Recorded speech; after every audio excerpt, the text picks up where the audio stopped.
So I grew up in Cornwall, New York, in the shadows of West Point. It's like an all-American town. Everyone knows everyone else. You know, everybody would be at the basketball games, there were wrestling matches, there were track meets. I grew up wrestling. I mean, every day through elementary school, I'd walk down to the high school and sit in and watch practice. Both my grandfathers had served during World War II, and my brother accepted a nomination to the Air Force Academy and went on to attend the Air Force Academy in Colorado Springs.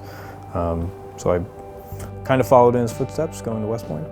Everyone knew about West Point, everyone knew what it meant to be a cadet. It's definitely rigorous, the classes are difficult, you take a lot of classes, and then on top of that, being a student athlete is really difficult because you have a full-time time commitment to your team and to the sport, and you know, on top of that, having all your extracurricular military activities and academic responsibilities is definitely a challenge.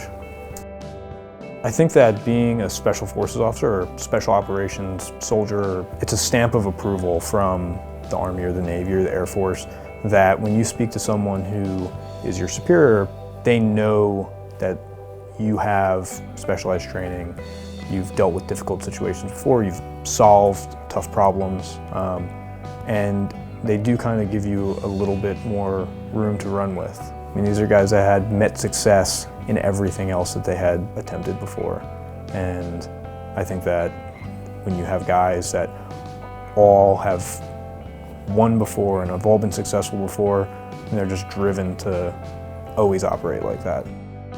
My decision to get out had a lot to do with the time I'd spent away from my wife and kids. So I wanted to be able to spend the time that I felt like I needed to spend with my wife and kids. From my perspective, I felt like I had everything going for me. I was a Green Beret, I went to West Point.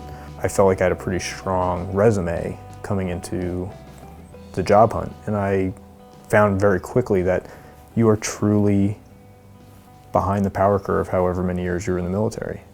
I mean, I think that Your Grateful Nation has identified that there's a pool of candidates out there that have already been tested time and time again. And when you're talking about someone who's going to be motivated to learn, someone who's going to be selfless, someone who's going to, just be willing to put in hard work at whatever they're pushing towards or whatever they're trying to accomplish, they're already out there.